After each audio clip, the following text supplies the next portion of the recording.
Это отрывок из моей книги, которую я еще не издал. Ну, он уже, видимо, пишет книгу. Я живой свидетель этому, говорит Висади. Я лично держал в руках 2 поддельных указа, якобы от имени Аслана Масхадова, напечатанные на его же президентском бланке и с его же поддельной подписью во время отправки факса из Кремля ближе к весне, по-моему, в марте 2004 года. В тот момент я находился в офисе Чечен Пресс в Тбилиси. Руководитель офиса Марьям в тот день попросила меня прийти и посмотреть рабочий компьютер, так как он у нее зависал. Пока я чинил компьютер, а затем отошел, я сел на диван в 2 метрах от рабочего места. Довольная Марьям, что компьютер снова начал работать без проблем, села за рабочий стол. В этот момент раздался телефонный звонок. Она поговорила коротко, голос звонившего был услышан, и я его, конечно, узнал. Я спросил, кто звонил. «Шеф из Лондона», — ответила она. Я задал контрольный вопрос. «Ахмед, что ли?» «Да», — ответила она. «И что он хочет?»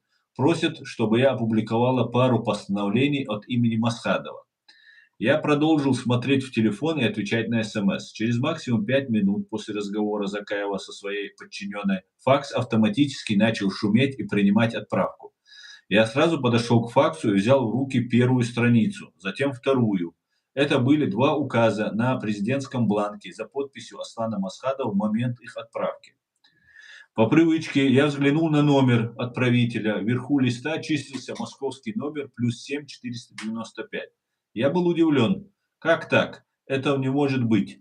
Я спросил у Марьям, это же отправлено из Москвы. Как может быть, что указы нашего президента отправляют к нам из Москвы? Марьям наклонила голову и сказала, «Хайрук доцек цедуч от ихинс». Ну, не говори, если перевести, не говори то, что тебя не касается, типа. Да. Я же тебе говорила несколько раз, чурвали, молил, береги себя. Не все такие чистые, как ты, и не все так, как ты думаешь. Я был настолько встревожен и сметен, что даже начал подозревать в этих указах моего многоуважаемого президента, будто все происходило с его участием. Я взял номер факса отправителя и пробил его через Яндекс.ру. Поисковик выдал «Администрация президента Российской Федерации». Я попрощался и ушел, не зная, куда меня несут ноги. Спустя некоторое время, через несколько месяцев, Марьям снова позвонила, как обычно, при необходимости, и попросила помочь ей перейти границу Грузии и Азербайджана, так как тогда чеченцев не пропускали с начала Второй русско-чеченской войны. Я спросил, что случилось. Она ответила, что возникли проблемы, офис нужно закрывать, и она переезжает в Баку. Сначала я подумал, что проблемы возникли с властями Тбилиси и предложил попробовать их уладить. Она сказала, нет, проблемы из-за тех указов, которые ты получил по факсу в офисе. По телефону я не могу все говорить, при встрече расскажу. Слушай, может, ты поможешь мне продать мой телевизор, потом деньги пришлешь мне, а то жалко все оставлять тут. Как и обещал, я договорился с пограничниками, провел ее через обе границы и отправил в Баку. Как всегда, грузинскими пограничниками не приходилось ничего платить, они относились к нам с особым уважением. А вот азербайджанские пограничники, к сожалению, без денег на Красном мосту тогда чеченцев не пропускали.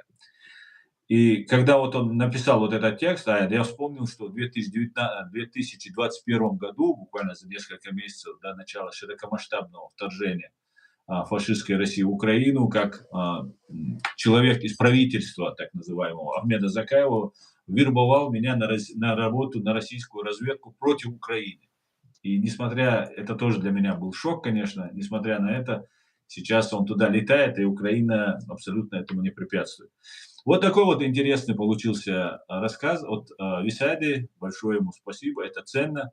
И я попросил, пользуясь сейчас случаем, хочу обратиться ко всем нашим людям, ветеранам, участникам. Сейчас есть искусственный интеллект, есть видео, вы можете все записывать, и все ваши вот эти свидетельства, все, что вы видели, вы живые носители. Это не ваша информация, это наша информация, нашего народа информация.